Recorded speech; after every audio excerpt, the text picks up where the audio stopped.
السلام علیکم ورحمۃ اللہ وبرکاتہ۔ وعلیکم السلام۔ الحمدللہ رب العالمین والصلاة والسلام علی سید الانبیاء والمرسلین وعلی آلہ واصحابہ الطیبین الطاہرین واصحابہ المکرمین اجمعین، اما بعد۔ الحمدللہ سرزمین حیدرآباد دکن ہندوستان کا مشہور اور معروف دینی علمی فکری ادارہ باب العلم انواریہ ایجوکیشنل سوسائٹی کے زیر اہتمام چلنے والا مستند ادارہ جامعہ انواریہ، جس نے مختلف موضوعات پر ویڈیو ریکارڈنگ اور آڈیو ریکارڈنگ کے ذریعے خلق کثیر کو استفادہ کی کوشش کی، اور وہ کوشش جاری اور ساری ہے، جس میں متعدد کتابوں کے ترجمے، تشریح، تفصیل بشمول سیاہ ستہ اور قرآن و تفسیر، قرآن مقدس کی تفسیر اور فقہ حنفی و فقہ شافعی، دیگر مقالہ جات پر مشتمل مضامین کو ویڈیو ریکارڈنگ کے ذریعے اپلوڈ کیا گیا، جس میں پوری دنیا میں لوگ اس سے فائدہ اٹھا رہے ہیں۔ تو یہ عظیم بیڑا جامعہ انواریہ نے اٹھایا اور ان کی محنت اور مشقت جاری و ساری ہے۔ اللہ اسے شرف قبولیتیں عطا فرمائے۔ اور یہ ہماری جو نشست ہے تفسیر جلالین کی یا سورہ حج کی 6ویں نشست ہے،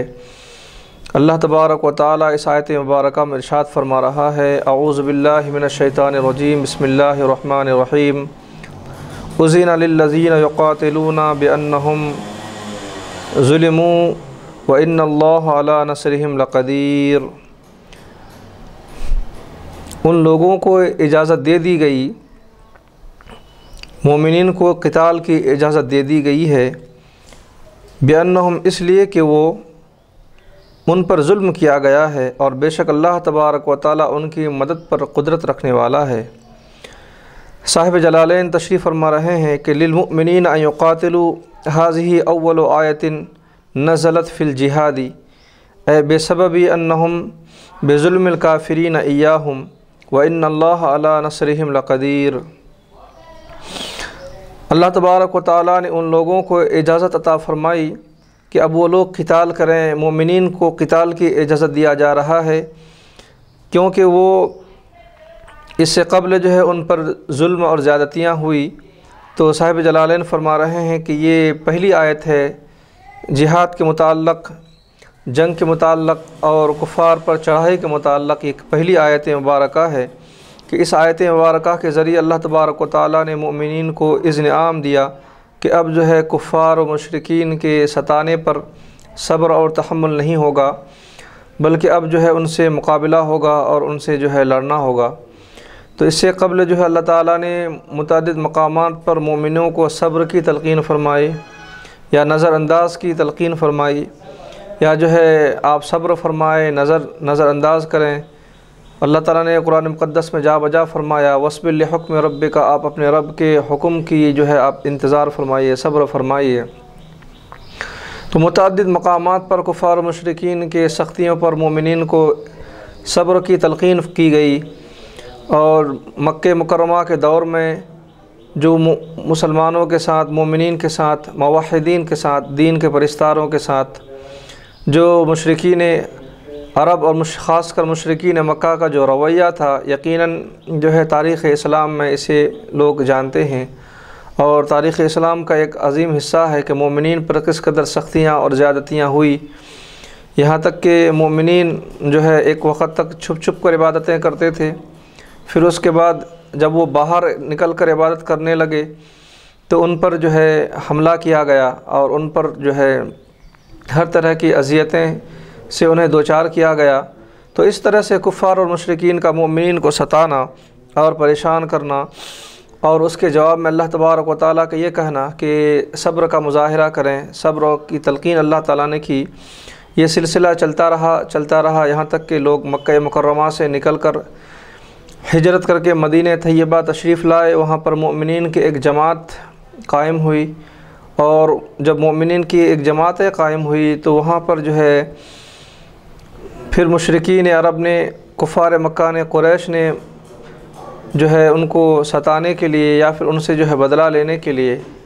اور ان کو نیست و نابود کرنے کے لیے مدینہ منورہ کی طرف وہ چلے گئے، اور جب وہاں پر جانے کے بعد ان کو ختم کرنے کے ارادے سے اور ان کے لڑنے کے ارادے سے منصوبے کے ساتھ پوری تیاری کے ساتھ وہ وہاں پر گئے، اور وہاں پر جو ہے ان کا یہ مشن تھا کہ اب یہاں پر ختم معاملہ یہ ہوگا کہ مومنین اور موحدین کی جو ہے طاقتیں ٹوٹے گی، اور ابو جہل نے جیسا کہ کہا تھا کہ یہاں پر رسیاں جمع کرو اور جو ہے مومنین کو گرفتار کر کے لائیں گے اور مکے کی بازاروں میں رسوا کریں گے، تو اس طرح سے وہ منصوبے اور پروگرام کے ساتھ آئے تھے، لیکن اللہ تبارک و تعالیٰ نے اس کے خلاف ہی تدبیریں بنا دی، اور یہ جو مشرکین جو ارادے کے ساتھ آئے تھے اللہ نے ان کو ذلیل کیا اور وہ قتل ہوئے اور قید ہوئے اور بھاگے۔ تو رب تبارک و تعالیٰ نے اس آیت مبارکہ میں جہاد کا حکم دیا گیا کہ یہ لوگ آپ کے پاس لڑنے کے لیے آتے ہیں تو آپ ان کا مقابلہ کریں، آپ ان سے جہاد کریں، آپ ان کے لیے کمر بستہ ہو جائیں اور مقابلے کے لیے ٹھہر جائیں۔ تو اس سے قبل جو ہے اللہ کا حکم تھا صبر کا مظاہرہ کرنا اور جو ہے نظر انداز کرنا، یا پھر جو ہے تکالیف کو برداشت کر لینا، کفار کی دی ہوئی اذیتوں کا سہ جانا، اس طرح کے مفہوم اور اس طرح کی حکم اللہ تعالیٰ نے مسلمانوں کو عطا کی۔ لیکن اب جب ظلم انتہا کو بڑھ گئی، ظلم جب حد سے آگے بڑھ جائے، تو اللہ تبارک و تعالیٰ نے مومنین کو اب کمر بستہ ہونے کی حکم دیا کہ کب تک اس طرح سے صبر اور کب تک اس طرح سے جو ہے کمر بستہ نہ ہو کر جو ہے ان کی اذیتوں کو کب تک برداشت کرتے رہیں گے۔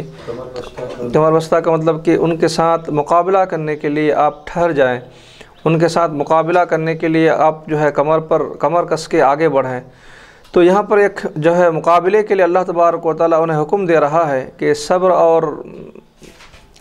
صبر اور تلقین جو ہے اب تک تھی، لیکن اب اسلام کو کچھ غلبہ ہوا ہے، تو لہٰذا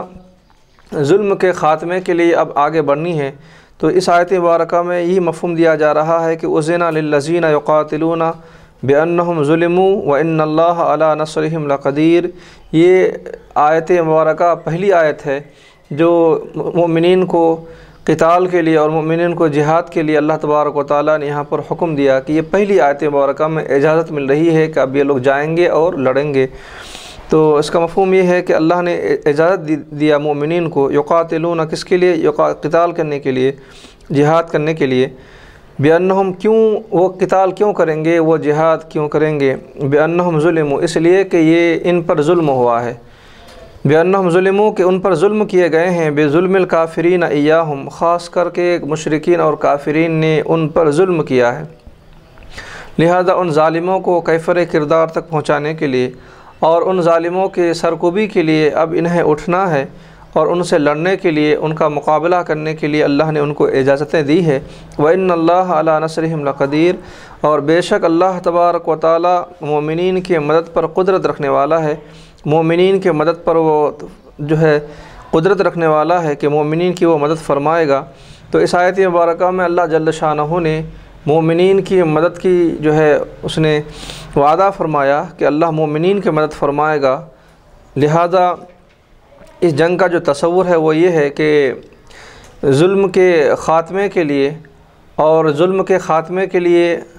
مظلومین کو کمر بستہ ہونا ضروری ہے، ورنہ یوں ہوگا کہ ظالم اپنی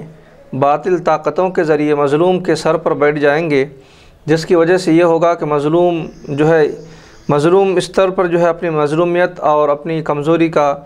شکار رہیں گے۔ تو ایک وقت تو یہ ہوگا کہ یہ ظالم جو ہے دندناتے پھریں گے اور زمین پر ان کا قبضہ ہوگا، اور مظلوم کو یہ جس طرح چاہیں گے استعمال کریں گے اور ان پر جو ہے ظلم کے ذریعے سے انہیں قتل و غارت کریں گے۔ تو رب تعالیٰ نے ظلم کے خلاف یہاں پر اٹھنے کے لیے اہل ایمان کو حکم دیا گیا۔ تو دراصل جہاد بھی دراصل اس کا تصور دیکھیں تو یہی ہے کہ ظلم کے خلاف ہتھیار اٹھانا اور ظلم کو ختم کرنا، اور جو ہے مظلومیت کے اختتام کے لیے رب تعالیٰ یہ احکامات نافذ فرما رہے ہیں۔ پھر اس کے بعد دوسری آیت مبارکہ میں اللہ تعالیٰ فرما رہا ہے الذین اخرجوا من دیارہم بغیر حق فی الاخراج وما اخرجوا الا ان یقولوا بقولہم ربنا اللہ وحدہ ھذا القول حق والاخراج به اخراج بغیر حق ولولا دفع اللہ الناس بعضهم بدل بعض من الناس ببعض لهدمت بالتشدید للتکثیر وبالتخفیف صوامع للرهبان وبیع کنائس للنصارى وصلوات كنائس لليهود بالعبرانية ومساجد للمسلمين يذكر فيها المواضع المذكورة اسم الله كثيرا وتنقطع العبادات بخرابها ولينصرن الله من ينصره أي ينصر دينه إن الله لقوي على خلقه عزیز۔ دوسری آیت مبارکہ میں اللہ تبارک و تعالیٰ ارشاد فرما رہا ہے کہ الذین اخرجوا من دیارہم بغیر الحق، یہ لوگ تلوار اس لیے اٹھائیں گے کہ ان پر ظلم ہوئی، اس طور پر کہ ان کو گھروں سے نکال دیا گیا، بغیر حق بلا وجہ ان کو گھروں سے نکال دیا گیا۔ اور دنیا میں سب سے بڑا ظلم قتل کے بعد ہے تو کسی کو گھروں سے نکالنا، قتل غارت کے بعد کسی کو گھروں سے نکالنا، بے گھر کر دینا، یہ دنیا کا بہت بڑا ظلم ہے۔ اللہ تبارک و تعالیٰ نے اس کی مذمت قرآن مقدس میں جا بجا فرمائی ہے کہ کسی انسان کو بلا وجہ اس کے گھروں سے نکالنا یہ بہت بڑا ظلم ہے۔ تو یہاں پر بھی مشرکین عرب نے مومنین کے ساتھ اسی طرح کا معاملہ کیا کہ ان کو بلا جرم، بلا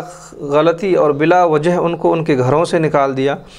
فی الاخراج ما اخرجوا، اس طور پر کہ وہ نکالے گئے گھروں سے۔ شعبہ ابو طالب میں حضور صلی اللہ علیہ وسلم اپنے اصحاب کے ساتھ 3 سال تک جو زندگی گزری ہے، یقیناً یہ جو ہے تاریخ کے مطالعے سے سخت دل بھی ان کے دل جو ہے موم ہو جائے گا اور سخت آنکھوں سے بھی آنسو نکلیں گے کہ کس طرح سے شعبہ ابو طالب میں جو ہے یہ لوگ 3 سالوں تک وہاں پر جو ہے مکمل طور پر بالکلیہ سوشل بائیکاٹ ہوئی تھی اور یہ لوگ وہاں پر محروس ہو گئے تھے۔ اسی مقام پر یہ لوگ جو ہے موجود تھے، اسی مقام پر شعبہ ابو طالب میں یہ لوگ رہتے تھے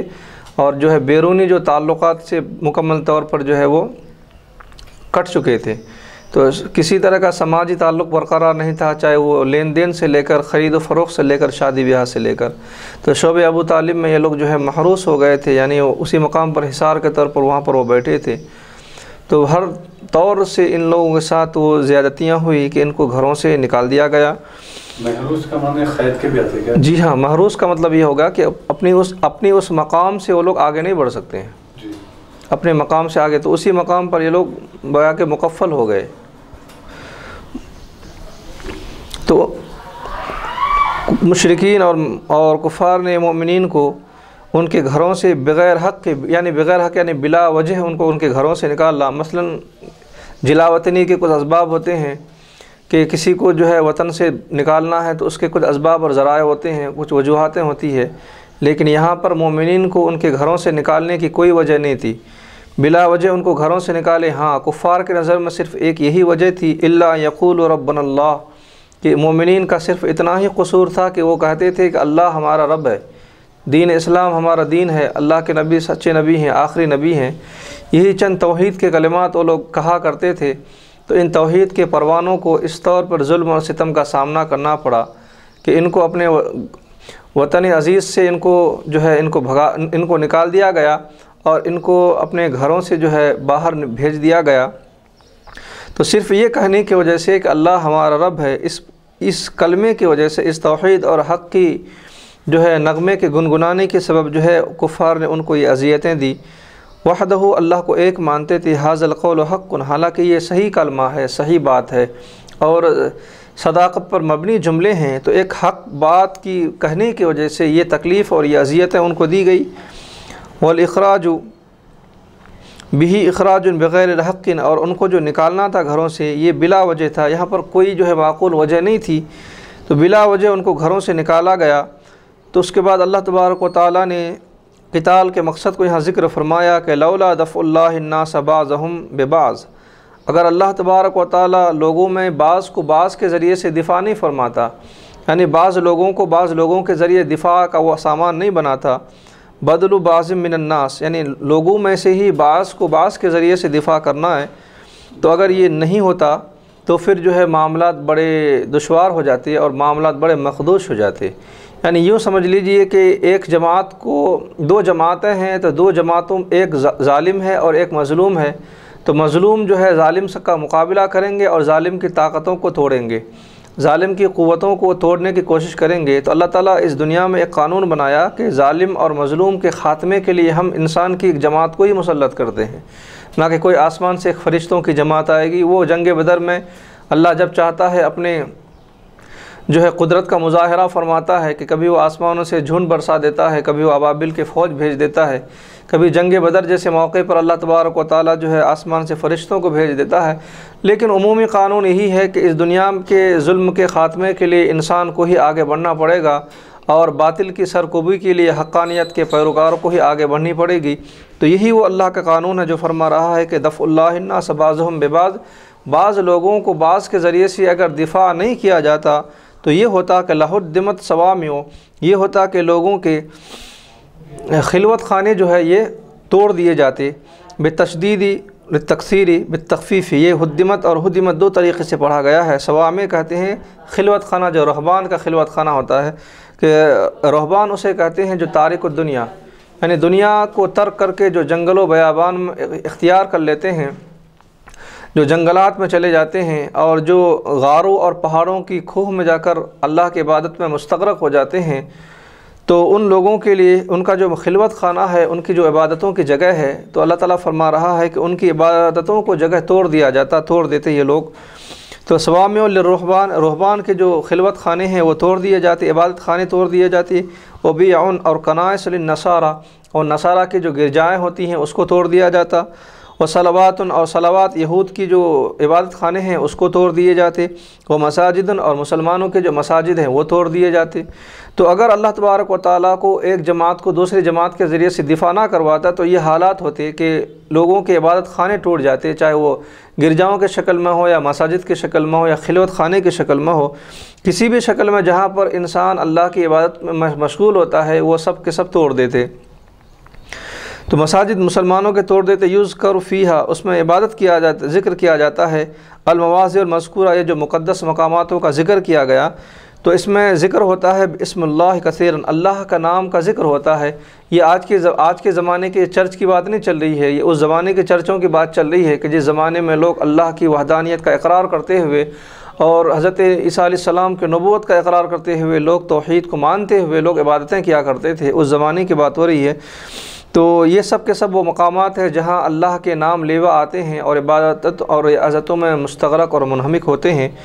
تو کثرت سے اللہ کا نام لیتے ہیں۔ تو یہ سب مقامات مقدسہ جو ہے یہ توڑ دیا جاتا۔ ایک جماعت جن کو طاقت اور قوت ملتی، وہ اپنے طاقت اور قوت کے بل پر ان مقامات کو توڑ دیتا، اور وہ اپنا ایک نئی چیز کو ایجاد کرتا، نئی چیز کو رائج کرتا۔ وتنقطع العبادات بخرابها، پھر یہ ہوتا کہ جب یہ مقامات ٹوٹ جاتے تو یہ ہوتا کہ عبادتیں بھی ختم ہو جاتی۔ جب یہ مقامات مسمار کر دیے جاتے تو لوگ عبادت بھی نہیں کرتے، عبادت سے محروم ہو جاتے۔ تو یہاں پر اللہ تعالیٰ نے فرمایا کہ وَلَيَنْصُرَنَّ اللَّهُ مَن يَنْصُرُهُ، اللہ اور چاہیے اور جو لوگ اللہ کی مدد کرتے ہیں، مَن يَنْصُرُهُ، اللہ اس کی مدد کرتا ہے۔ یہاں پر ایک عظیم قاعدہ اللہ تبارک و تعالیٰ نے بیان فرمایا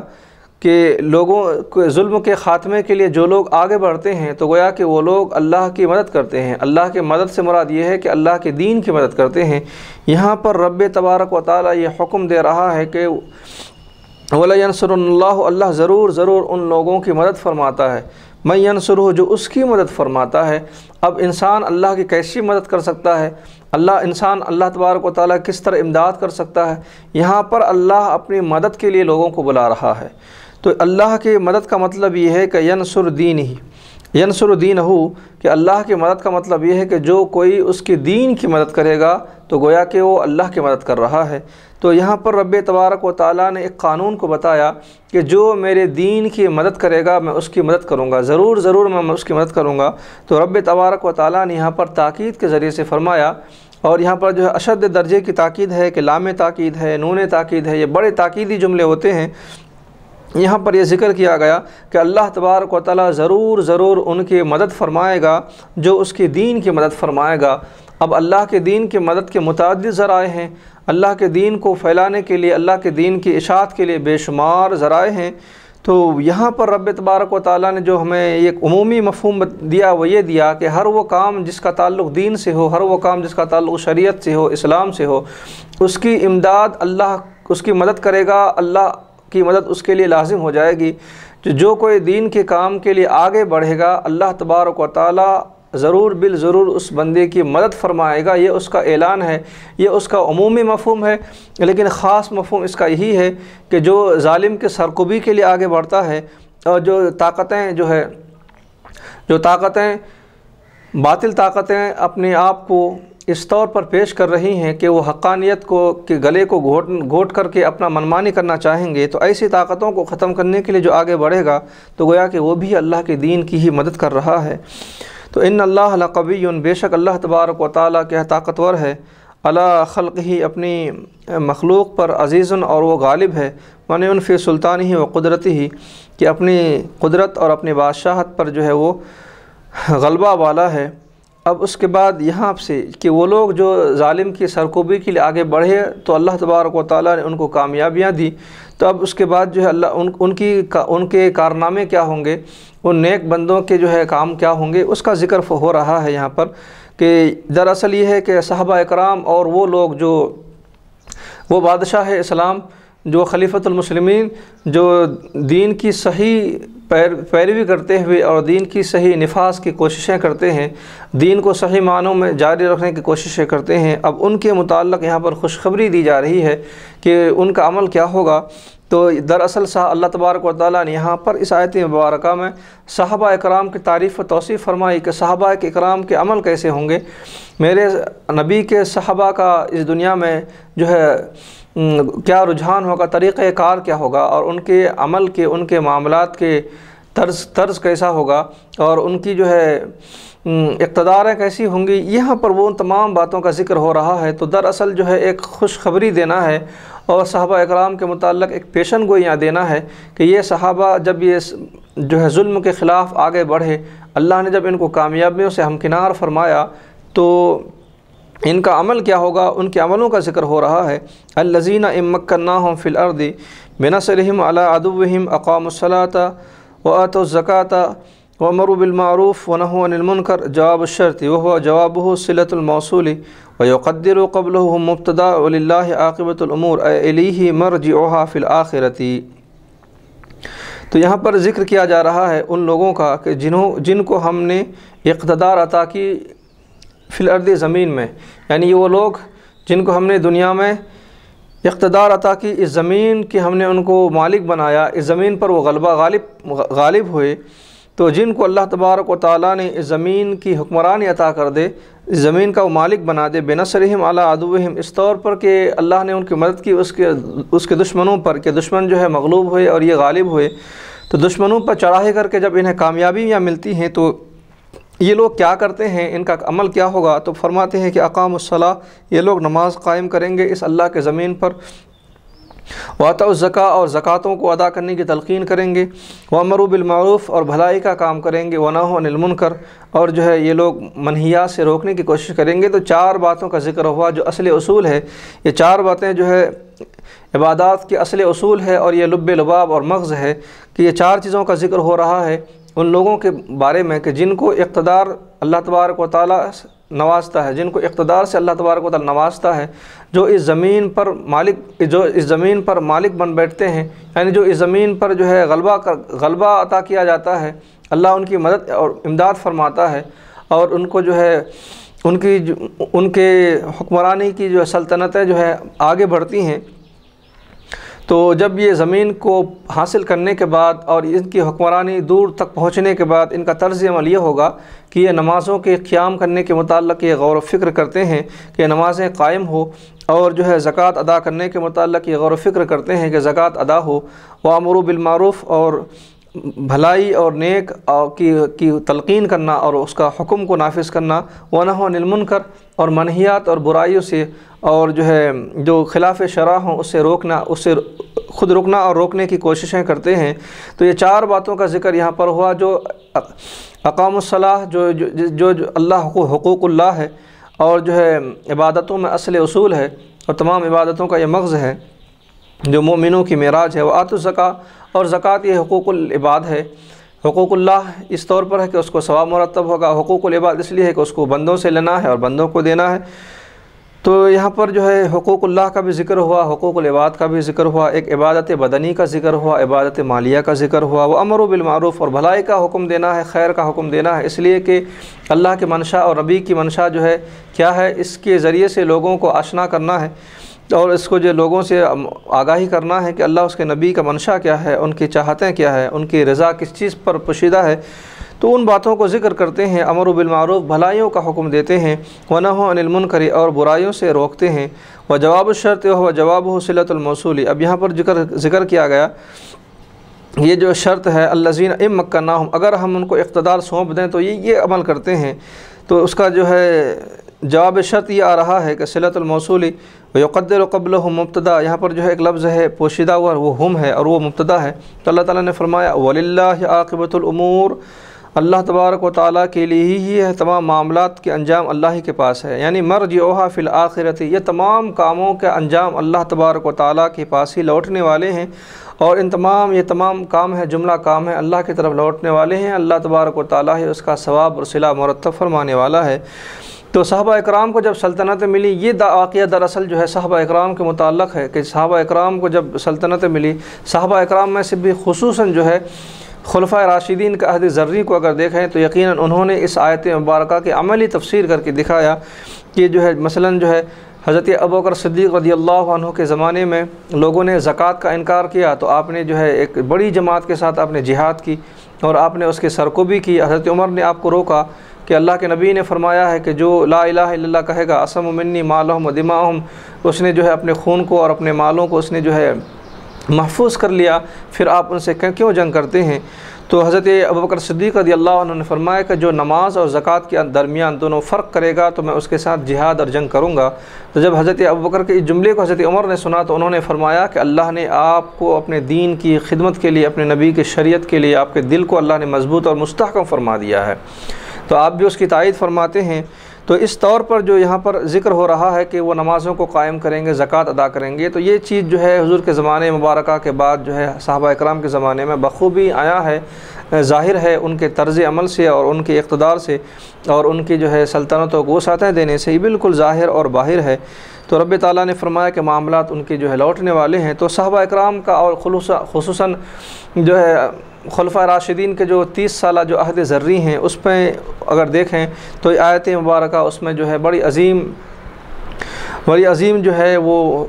حکومتیں رہی ہے، اور وہ خلفائے راشدین کا جو زمانہ ہے ایک تاریخی زمانہ ہے اسلام میں، ایسا وہ پربہار زمانہ کہ شاید ہی اس کے بعد کسی نے ایسا زمانہ دیکھا ہو۔ عدل و انصاف کا وہ سر چشمہ، عدل و انصاف کا وہ جو ہے پیمانہ کہ جو رہتی دنیا تک شاید کہ ہی کسی زمانے میں کوئی دیکھ سکے، یقیناً یہ ان کا حصہ تھا۔ البتہ خلفائے راشدین کے زمانے کی ایک جھلک حضرت عمر بن عبدالعزیز رضی اللہ عنہ کے زمانے میں ملتی ہے۔ تو صحابہ اکرام کے زمانے کی ایک جھلک جو لوگ کہتے تھے کہ حضرت عمر بن عبدالعزیز کے زمانے کو اگر کوئی دیکھتا ہے تو ان کو صحابہ اکرام اور خلفائے راشدین کا زمانہ یاد آتا ہے۔ تو یہ وہ لوگ ہیں جن کو اللہ نے اقتداریں دی، تو انہوں نے اللہ کے زمین پر جو ہے نمازوں کے قیام اور زکوٰۃوں کی ادائیگی اور عمل بالمعروف و نہی عن المنکر کے معاملات کو انہوں نے پیش کیا، اور یہ آیت مبارکہ جو ہے ان کی تشریح فرمائی، پیشن گوئی فرما دی کہ زمین میں اقتدار ہونے کے بعد کیا کرنا چاہیے۔ اب اس کے بعد وہ لوگ جو مومن ہیں، یہ وہ لوگ ہیں جن کو مومنین ہیں اور کلمہ توحید کی اقرار کرنے والے ہیں، اگر ان کو اقتدار ہو جائے تو ان کو اللہ تبارک و تعالیٰ اگر اقتدار اعلیٰ سے نواز دے تو ان کو بھی چاہیے کہ ان چیزوں پر وہ کاربند رہیں، ان چیزوں پر وہ کاربند رہیں اور ان چیزوں کے متعلق وہ غور و فکر کریں کہ یہ چیزیں کس طرح سے ممکن ہو جس کی وجہ سے اس آیت مبارکہ کے تحت عمل آوری ہو پائے۔ تو در حقیقت یہ آیت مبارکہ تو چند صحابہ اکرام کے خلفائے راشدین کے متعلق مخصوص ہو رہا ہے، لیکن اگر اس کا عمومی نقطۂ نظر دیکھیں، اگر اس کا عمومی اگر حالات کا جائزہ لیں تو یہاں پر یہ بھی ہے کہ پوری زمین میں اور قیامت تک جب اللہ تبارک و تعالیٰ کسی مومن بندے کو، کسی مومن کو اقتدار سے نوازے گا، زمین پر اس کو تسلط عطا کرے گا، زمین پر لوگ اس کے حکمرانی کے تحت ہوں گے، تو اس حکمراں کو چاہیے، چاہے وہ دنیا کے کسی بھی کونے کا ہو، کسی بھی مقام کا ہو، کسی بھی خطے کا ہو، تو اس کے اوپر لازم ہو جاتا ہے کہ اللہ نے جب ان کو اپنے فضل و کرم سے حکمرانی عطا کی یا ان کو تسلط عطا کیا یا زمین پر ان کو جو ہے قبضہ عطا کیا اور لوگ اس کے تحت آ گئے، تو ایسے بادشاہ پر، ایسے حکمراں پر ایسے امیر پر، ایسے خلیفہ پر لازم ہو جاتا ہے کہ وہ ان 4 باتوں کا بخوبی خیال رکھیں کہ نماز کو قیام کا خیال رکھیں، زکوٰۃ کی ادائیگی کا خیال رکھیں، امر بالمعروف و نہی عن المنکر کا خیال رکھیں۔ وہ لوگ، وہ بندے جن کو اللہ تبارک و تعالیٰ اس زمین کی اقتدار سے نوازتا ہے، تو ان پر لازم ہے کہ ان 4 چیزوں کو وہ اچھی طرح خیال رکھیں، تاکہ اس آیت مبارکہ کی تفسیر میں وہ عملی تفسیر بن کر دنیا والوں کو بتائیں کہ اسلام اور مومن، اسلام کی یہ شان ہے کہ جس بندے کو اللہ اقتدار عطا کرتا ہے تو وہ کس شان سے اور کس عظمتوں سے کام کرتے ہیں، تاکہ وہ اپنے عمل کے ذریعے سے بتائیں، تو یہ آیت مبارکہ کی اس کی تشریح بن سکے۔ تو اور اس کے بعد یہ ہے کہ یہ تو دنیاوی طور پر ہے، لیکن اخروی معاملے میں 4 چیزوں کا قیام فرمائیں، اس کو آسان کر کے فرمائیں۔ اگر دور حاضر میں اگر مسلمانوں کو اقتدار سے اگر نوازا جائے، اللہ ان کو یا کسی مقام پر اقتدار حاصل ہو چکا ہے، کسی مقام پر کوئی مسلمان ہے، ان کو اللہ نے اقتدار عطا کیا ہے، مثلا بہت سے ممالک ہیں جو مسلمانوں کے ہاتھوں میں ہیں، وہاں پر جو ہے اسلامی معاملات رائج ہیں اور بالکل یا شریعت کی مکمل آزادی ہے، شریعت کی نفاذ کو مکمل طور پر آزادی کر سکتے ہیں، تو ایسے لوگوں پر، ایسے مقامات،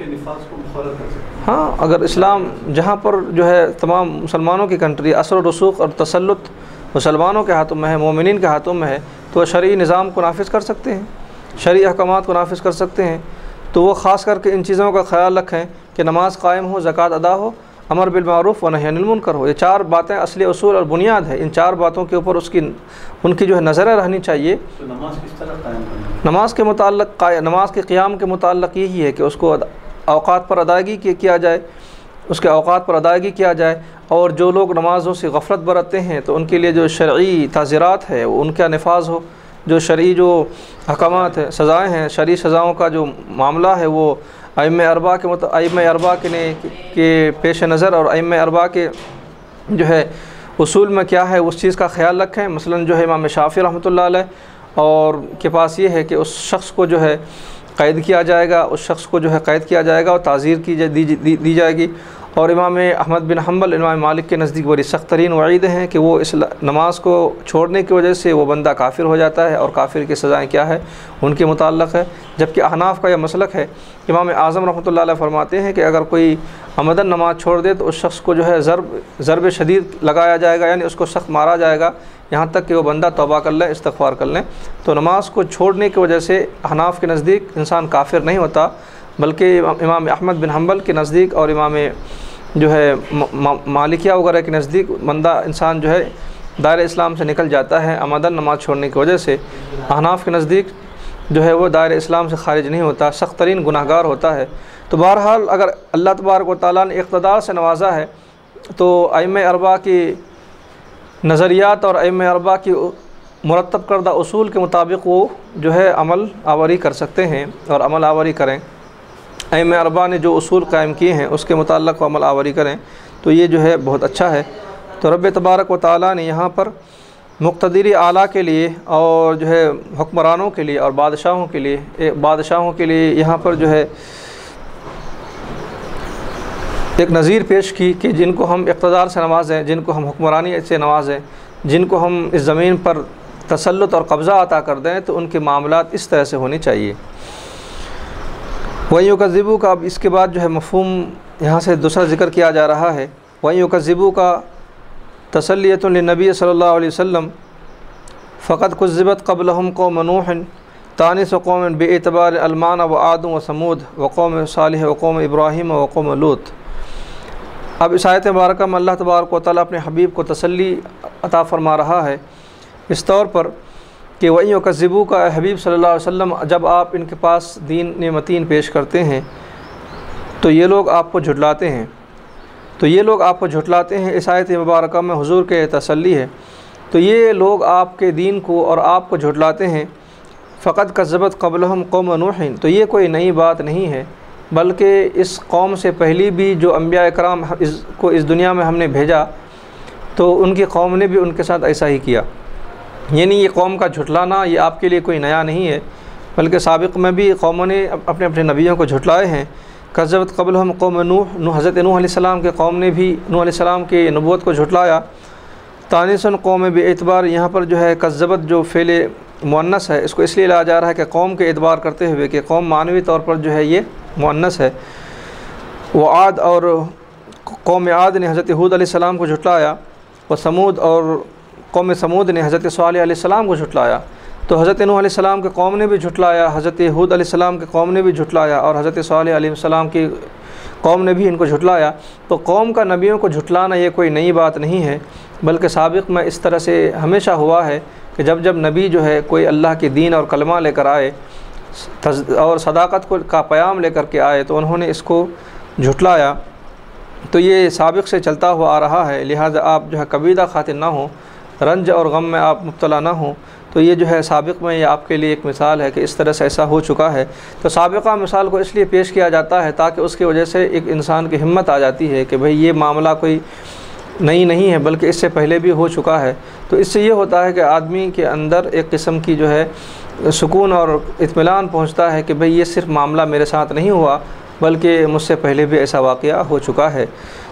تو ایسے نظائر اور ایسے امثلہ پیش کرنے کے ذریعے سے یہاں پر جو ہے تسلی مقصود ہوتا ہے، جیسا کہ ہم اور آپ بھی فی زماننا بھی ہمارے دستور میں اور معاملات میں بھی یہ بھی شامل ہے کہ جب کوئی انسان پریشان ہو جاتا ہے تو ہم اس کو دوسروں کے پریشانیوں کو ہم کا ذکر کرتے ہیں کہ دیکھو فلاں بندے کو دیکھو، فلاں مقام پہ دیکھو، فلاں شخص دیکھو وہ کیسے پریشان ہے، وہ کیسے مصیبتوں میں ہے۔ تو اس کی وجہ سے یہ ہوتا ہے کہ وہ بندے اس لوگوں کے ذکر کو سننے کے بعد، ان کی پریشانی کو سننے کے بعد بندے کے اندر ایک قسم کی سکون اور اطمینان کا جذبہ پیدا ہوتا ہے کہ اور وہ خیال کرتا ہے کہ بھئی میں اس پریشانی میں کوئی نیا نہیں ہوں بلکہ لوگوں پر اور بہت سے لوگوں پر ایسے مصائب آ چکے ہیں۔ تو ایک فطرت انسانیہ کا تقاضا رکھتے ہوئے رب تبارک و تعالیٰ نے اپنے حبیب کے لیے یہ کلمہ کو ذکر فرمایا، اے حبیب صلی اللہ علیہ وسلم اگر یہ لوگ آپ کو جھٹلاتے ہیں تو یہ کوئی نئی بات نہیں ہے، بلکہ سابق میں جو ہے دیگر انبیاء کرام کے قوموں نے بھی ان کو جھٹلایا، چاہے قوم نوح ہی کیوں نہ ہو، قوم سمود اور قوم جو ہے صالح ہی کیوں نہ ہو، انہوں نے بھی جھٹلایا ہے۔ وقوم ابراہیم، اور ابراہیم علیہ السلام کی قوم نے کیسا جھٹلایا وہ تو آپ تمام لوگوں کو معلوم ہے کہ ابراہیم علیہ السلام کی قوم نے ابراہیم علیہ السلام کو کس طرح سے علی الاعلان جھٹلایا، بلکہ یہ ہے کہ ان کو سزاؤں کے لیے اور ان کو آتش نمرود میں داخل بھی کر دیے۔ قوم لوط، حضرت لوط علیہ السلام کے قوم نے بھی ایسا جھٹلایا کہ نوح علیہ السلام بھی بدظن ہو گئے اپنی قوم سے۔ تو یہ چند مثالوں کو اللہ نے یہاں پر ذکر فرمائی کہ ان لوگوں کے احوال کو آپ دیکھیں گے تو یقیناً جو ہے آپ کو معلوم ہوگا کہ ان سابقہ امتوں میں کہ نے بھی اپنے نبیوں کے ساتھ نافرمانیاں کی ہیں۔ وہ اصحاب مدین، اور مدین والوں نے جھٹلایا۔ مدین میں حضرت شعیب علیہ السلام کی قوم تھے، حضرت شعیب علیہ السلام کو بھی مدین والوں نے جھٹلایا، اور شعیب علیہ السلام جی ان کے سابقہ احوال کو اگر دیکھیں گے تو معلوم ہوگا۔ ہاں، احوال یعنی ان کی عادت کا بھی سابقہ احوال کا مطلب یہ ہے کہ گزرے ہوئے زمانے میں جو حالات پیش ہوئے ہیں، گزرے ہوئے زمانے میں جو واقعات پیش ہوئے ہیں، جو نبیوں کے ساتھ جو معاملات، جو نبیوں کے ساتھ جو ان کی امتوں نے، ان کی قوم نے جو عمل پیش کی ہے، جو انہوں نے جو اپنا طرز عمل پیش کیا ہے، ان حالات کو اگر دیکھیں گے تو یہ بات جو ہے آپ کے لیے تسلی ہوگی کہ یہ صرف میرے ساتھ ہی نہیں ہوا بلکہ تمام نبیوں کے ساتھ ایسا ہوا ہے۔ بلکہ حضور فرماتے ہیں کہ اوذیت فی اللہ لم یؤذ احد، میں اللہ کے راستے میں ایسے تکلیف دیا گیا ہوں کہ کسی نبی کو ایسی تکلیف نہیں ہوئی ہے۔ تو حضور کا غم سب سے بڑھ کر، حضور کا درد تمام نبیوں سے بڑھ کر، لیکن اس کی عملی مثال بھی بالکل الگ ہے، مختلف ہے۔ حضرت نوح علیہ السلام نے اپنے قوم کے لیے بد دعا کی اور فرمایا کہ رب لا تذر علی الارض من الکافرین دیارا، اے اللہ اس زمین پر کسی کو بھی مت چھوڑ۔ کسی نبی نے کہا کہ ان تعذبہم عبادک، اگر تو ان کو سزائیں دے تو یہ تیرے بندے ہیں، فإن تغفر لهم فإنک انت العزیز، اگر تو انہیں معاف کر دے تو یہ تو حکمت والا اور غلبہ والا ہے۔ تو بہرحال نبیوں نے اپنے قوم کے لیے بد دعائیں کی،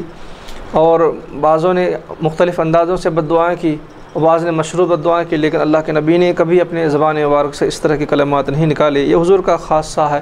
حضور کی شان و عظمت ہے، اور حضور کا اپنی امت کے لیے ایک درد ہے اور ایک محبت ہے، والہانہ محبت کا اظہار ہے، جو اتنے تکالیف کو برداشت کرنے کے باوجود بھی کبھی اپنے زبان پر حرف شکوہ اور کلمات شکوہ نہ لائے، بلکہ ان کی خیر حق میں دعائیں دی اور ہدایت کی دعا کرتے رہے۔ یہی امت کو پیغام دیا گیا۔ تو یہاں پر اللہ تبارک و تعالیٰ نے اپنے حبیب کو ایک تسلی دی کہ تمام نبیوں کو ان کے قوم نے جھٹلایا۔ اصحاب مدین نے جھٹلایا شعیب علیہ السلام کو، کہ شعیب علیہ السلام کی قوم جو انتہائی جو ہے وہ کاروبار اور تجارتوں میں یہ لوگ جو ہے کمی بیشی کیا کرتے تھے، خاص کر ان کی منڈیوں کا جو ترازو تھا تو اس کا جو ناپ تھا بڑا ہی عجیب تھا، اور بہت ہی کم وہ لوگ جو ہے ترازوؤں کو کم ناپا کرتے تھے، ترازوؤں کو سیدھی رکھا نہیں کرتے تھے، اس لیے اللہ تبارک و تعالیٰ نے جا بجا ان کو حکم دیا۔ یہ 12ویں پارے میں رب تعالیٰ نے ان کی حضرت شعیب علیہ السلام کے قوم کا تفصیلاً ذکر فرمایا ہے کہ اس کی قوم کس طرح سے جو ہے ترازو بازیاں کر ڈنڈی مارا کرتے تھے اور جو ہے ناپ تول میں کس طرح سے کمی کیا کرتے تھے۔ تو رب تعالیٰ نے ان کے احوال کو، واقعات کو مفصل طور پر ذکر فرمایا اور جو ہے اسی طرح سے تفصیلاً ذکر فرمایا۔ اور سورہ مطففین کے آیت مبارکہ میں فرمایا کہ ویل للمطففین الذین اذا اکتالوا علی الناس، جو ناپ تول میں کمی کرتے ہیں تو اس کے لیے ویل ہے۔ مدینے کے لوگوں کی عادتیں تھیں کہ وہ لوگ جو ہے ان کے اندر تو بہت ساری برائیاں نہیں تھیں، لیکن ایک برائی یہ تھی کہ وہ لوگ ناپ تول میں کمی کیا کرتے تھے۔ ابھی آغاز اسلام کی بات ہو رہی ہے کہ آغاز اسلام میں ان کے اندر ایک جو ہے ان کے کاروبار میں ایک جو کمی تھی وہ یہ تھی کہ وہ لوگ ترازوؤں میں کمی بیشی کیا کرتے تھے۔ تو اللہ کے نبی صلی اللہ علیہ وسلم کے ذریعے سے اس کلمات کو، اس آیت مبارکہ کو، اس سورہ کا نزول ہوا تو ان لوگوں نے چھوڑ دیا، ناپ تول کی کمی کو انہوں نے چھوڑ دیا۔ تو اللہ تعالیٰ نے فرمایا کہ ویل، یہ جہنم کی سخت ترین وادیوں میں جانے والے ہیں اور ہلاکت کے دہانے تک پہنچنے والے ہیں جو لوگ ناپ تول میں کمی کرتے ہیں۔ تو شعیب علیہ السلام کے قوم نے شعیب علیہ السلام کو جھٹلا دیا اور ناپ تول میں جو کمی کرنے کے متعلق آپ نے ان کی اصلاح کرنی چاہیے، تو انہوں نے جو ہے اپنے نبی کے مذاق اڑاتے ہوئے کہا کہ یہ کیا نئی بات آپ لے کر آئے ہیں، ہمیں آپ سکھائیں گے کہ ہمیں کیا کرنی ہے، ہمیں آپ سکھائیں گے کہ ہمیں کس طرح سے پیسے کمانے ہیں۔ تو پیسے کمانے کا جو انداز ہے، پیسے کمانے کا جو طریقہ کار ہے، انہوں نے اپنے طور پر ناجائز طور پر انہوں نے بنا لیے تھے۔ ایک نبی نے ان کو سیدھا راستہ بتایا لیکن انہوں نے ان کا انکار کر دیا۔ پھر اللہ تعالیٰ فرما رہا ہے وَكُذِّبَ مُوسَىٰ كَذَّبَهُ الْقِبْطُ لَا قَوْمُهُ بَنُو إِسْرَائِيلَ كَذَّبَ هَٰؤُلَاءِ رُسُلُهُمْ فَلَكَ أُسْوَةٌ بِهِمْ۔ اس کے بعد اللہ تعالیٰ فرما رہا ہے کہ موسیٰ علیہ السلام کو جھٹلایا گیا، کذبہ القبطی، قبطیوں نے جھٹلایا۔ موسیٰ علیہ السلام کے زمانے میں 2 قوم رہا کرتی تھی، ایک قبطی جو فرعونی کہا جاتا ہے، یا پھر جو ہے دوسرا قوم بنی اسرائیل۔ تو بنی اسرائیل نے جو حضرت موسیٰ علیہ السلام کو نہیں جھٹلایا بلکہ قبطیوں نے جھٹلایا۔ قبطیوں نے آپ کی نبوت کا انکار کیا اور آپ کے نبوت رسول ماننے سے انہوں نے انکار کیا۔ اور یہ قبطی قوم تقریباً جو ہے یہ لوگ فرعون کی غلامی کرتی تھی اور فرعون کی قوم تھی یہ لوگ۔ تو یہ فرعون کی غلامی اور فرعون کی چاپلوسی میں انہوں نے زندگی گزاری، اور جب ان کے پاس ایک ہدایت کا کلمہ آیا اور اللہ کے نبی حضرت موسیٰ جب ان کے پاس آئے تو انہوں نے انکار کر دیا۔ اللہ تعالیٰ فرما رہا ہے کہ موسیٰ علیہ السلام کو بھی ان کی قوم نے، قبطیوں نے جھٹلایا، نہ کہ بنی اسرائیل نے جھٹلایا۔ اے کذب ہؤلاء، کہ انہوں نے جھٹلایا رسولہم، ان کی رسالت کو۔ فلک اسوۃ حسنہ، اے حبیب صلی اللہ علیہ وسلم، تو اتنے نبیوں کا جو ذکر ہوا یہ آپ کے لیے اسوہ ہے، اسوہ یعنی آپ کے لیے جو ہے ایک پیروی ہے اور آپ کے لیے ایک نمونہ ہے۔ فَأَمْلَيْتُ لِلْكَافِرِينَ، تو میں نے کفار کو مہلتیں دی ہے۔ امہلتہم بتاخیر العقاب لہم ثم اخذتہم بالعذاب فکیف کان نکیر۔ تو اے نبی پاک صلی اللہ علیہ وسلم، یہ جو لوگ جو آپ کو جھٹلاتے ہیں اور آپ کی دعوت پر لبیک نہیں کہتے، تو میں نے ان کو مہلت دے رکھی ہے۔ تو یہ میری طرف سے ان کے لیے ایک وقت تک کے لیے مہلت ہے کفار کے لیے۔ امہلتہم بتاخیر العقاب لہم، کہ ان کو عذاب کے کلمے کو ہم نے مؤخر کیا ہے اور یہ ان کے لیے مہلت ہے، ورنہ ان کے جرم پر فوراً سزائیں مل جاتی۔ اللہ اس پر بھی قدرت رکھتا ہے،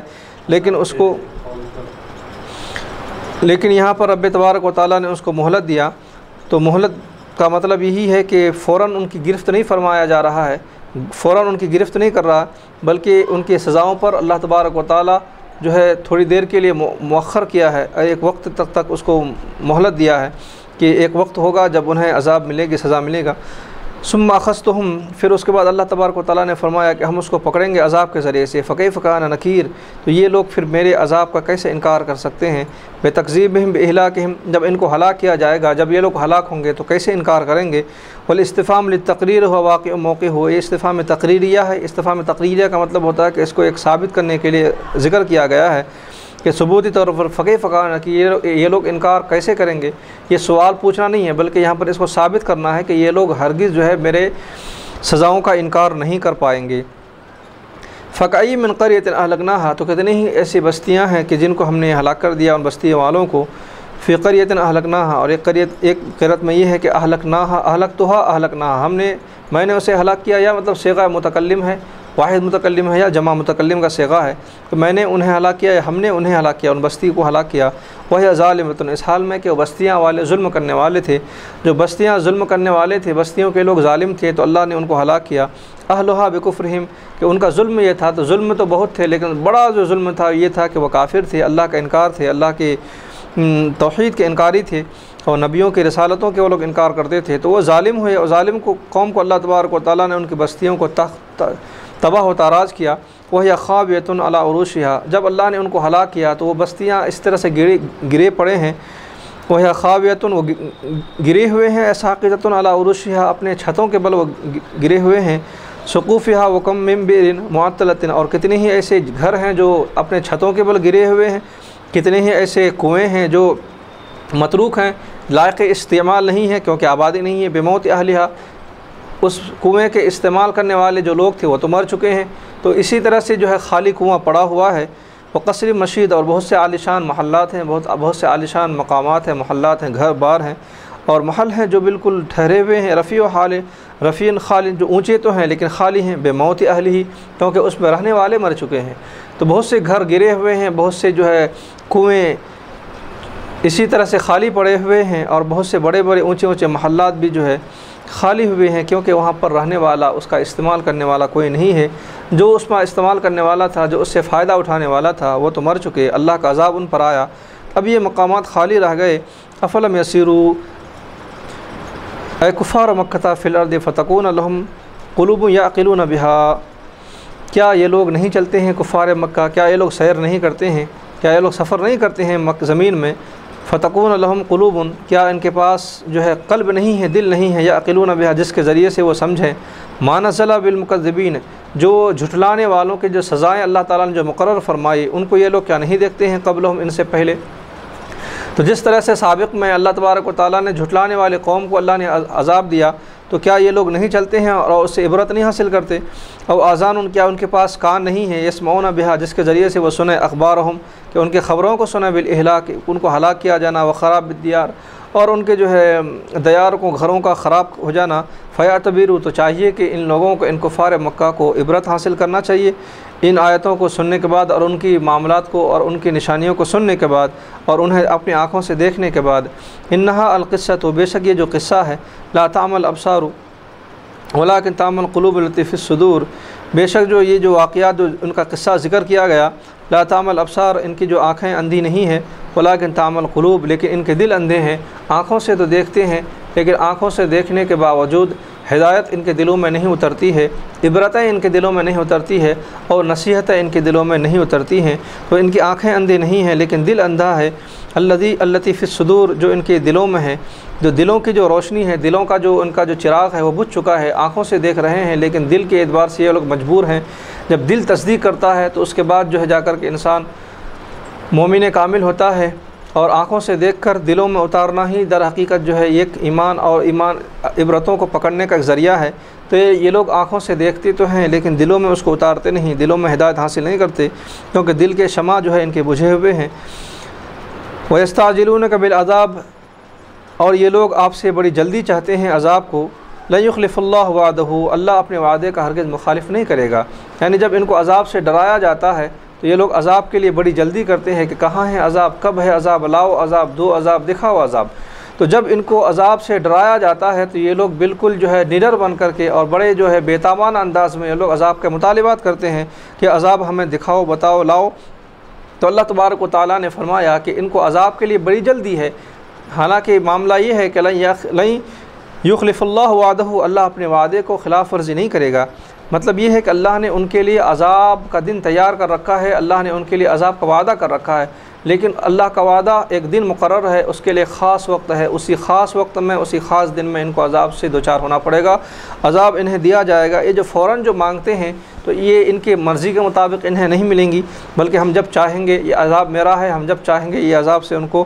جو ہے ہلاک کریں گے۔ تو اللہ اپنے وعدوں کے خلاف ورزی نہیں کرے گا۔ اللہ نے وعدہ کیا ہے کہ مخالفین پر اور سرکشوں پر اور جھٹلانے والوں پر ہم عذاب کے کوڑے برسائیں گے، تو ایک وقت اور ایک خاص متعین لمحے میں اللہ ان کے اوپر عذاب کے کوڑے برسائے گا۔ ان کا جلدی کرنا یہ بیکار ہے۔ تو اللہ اپنے وعدوں سے خلاف، اللہ اپنے وعدوں کا خلاف نہیں کرتا۔ بِإِنزَالِ الْعَذَابِ،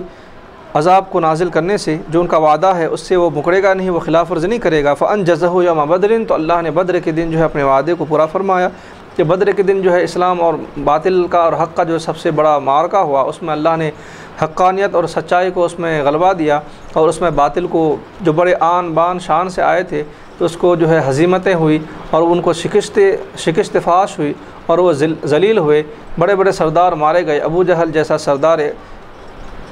قریش جو بڑا اپنے طاقت اور اپنے اس میں مال و زر پر بڑا ناز تھا، تو ایسا بڑا ظالم اور کافر بھی وہاں مارا گیا اور اسی طرح سے قید ہو گئے۔ تو اللہ نے اپنے وعدے کو دکھایا، وعدے کو سچ کر دکھایا بدر کے دن۔ وَإِنَّ يَوْمٍ عِنْدَ رَبِّكَ، اور بے شک جو ہے ایک دن ہے آپ کے رب کے پاس۔ یہ تو دنیا میں عذاب دیا گیا بدر کے دن ان جھٹلانے والوں کو اور ان جو ہے انکار کرنے والوں کو، تو دنیا کی عذاب تو بدر میں ان کو ملی، اور آخرت میں تو ان کے لیے بھی عذاب ہے۔ وَإِنَّ يَوْمًا عِنْدَ رَبِّكَ مِنْ أَيَّامِ الْآخِرَةِ بِالْعَذَابِ، اور دائمی عذاب کے لیے جو آخرت ہے وہ آخرت میں مقرر ہوگا ان کے لیے۔ الف سنتٍ، جو آخرت کا وہ دن جو ہوگا الف سنتٍ 1000 سال کے برابر ہوگا، مما تعدون، جس کو تم شمار کرتے ہو۔ تو 1000 سال در حقیقت یہاں پر جو ہے ایک مطلب تعداد کی زیادتی کو بتلانا ہے، کیونکہ بتایا گیا ہے کہ عرب میں 1000 سے زیادہ گنتی نہیں ہوتے تھے، اس لیے آخری جو ہے جملے کو استعمال کیا گیا اور گنتی کے سب سے جو حد کو یہاں پر ذکر کیا گیا کہ الف سنتٍ، جس کو تم 1000 سال گمان کرتے ہو اتنا بڑا دن ہوگا وہاں پر، بالتاء والیاء فی الدنیا، تو دنیا کے ہزاروں سال کے برابر وہاں پر دن ہوگا جس کو تم شمار کرتے ہو۔ وَكَأَيٍّ مِّن قَرْيَةٍ، اور کتنی ہی ایسی بستیاں والے ہیں أَمْلَيْتُ لَهَا، ہم نے ان کو مہلت دی اس حال میں کہ وہ ظالم تھے۔ تو بہت سے ایسی بستیاں والے ہیں جو ظلم کرتے ہیں، زیادتیاں کرتے ہیں، سرکشی نافرمانی کرتے ہیں اور باغی بنے پھرتے ہیں اور ظلم اور جفا کرتے پھرتے ہیں، تو اللہ اس کے باوجود بھی اللہ تعالیٰ نے فرمایا کہ ہم انہیں مہلت دیتے رہتے ہیں۔ ثم اخذتها، پھر اس کے بعد یہ ہوتا ہے کہ ہم اس کو پکڑتے ہیں، المراد اہلها، پھر اس بستی والوں کو، بستی کے ظالمین کو ہم پکڑتے ہیں، اہلها اس طور پر پکڑتے ہیں کہ ان کو ہم عذاب کے دہانے تک پہنچا دیتے ہیں، عذاب کے گڑھے تک پہنچا دیتے ہیں۔ وَإِلَيَّ الْمَصِيرُ، اور انہیں لوٹ کر کے میری ہی طرف آنا ہے، تو اس کا آخری ٹھکانہ میرے پاس ہی ہے، یہ اس سے آگے بڑھ کر اور اس سے ہٹ کر یہ کہیں نہیں جا سکتے۔ تو ان بستیوں والوں کو ظلم کے سبب ہم سخت ترین انداز میں پکڑتے ہیں، ایک وقت تک ہم اسے مہلت دیتے ہیں، لیکن جب اس کی مہلت ختم ہوتی ہے تو ہم عذاب کے رسی کو سخت کرتے ہیں اور اسے کھینچتے ہیں اس طور پر کہ وہ دنیا میں نشان عبرت بنتا ہے، پھر اس دنیا سے چھٹکارا پا کر وہ پھر میرے پاس آئے گا اور میرے پاس اس کے لیے ابدی عذاب ہے، میرے پاس اس کے لیے ہمیشگی کی عذاب ہے جو ہم نے جہنم کی شکل میں اس کے لیے تیار کر رکھا ہے۔ تو یہاں پر جو ہے ہمارا مضمون مکمل ہوا اور یہ رکوع بھی تکمیل تک پہنچا۔ انشاءاللہ اگلی نشست میں ہم اگلی باتیں اور اگلی رکوع کی تلاوت کریں گے۔ مولا سے دعا ہے کہ پروردگار عالم ہم سب کی اس اجتماع کو شرف قبولیت عطا فرمائے، ہم سب کو حلاوت ایمان نصیب عطا فرمائے۔ وصلی اللہ علی خیر خلقہ محمد وعلی آلہ واصحابہ اجمعین والحمد للہ رب العالمین۔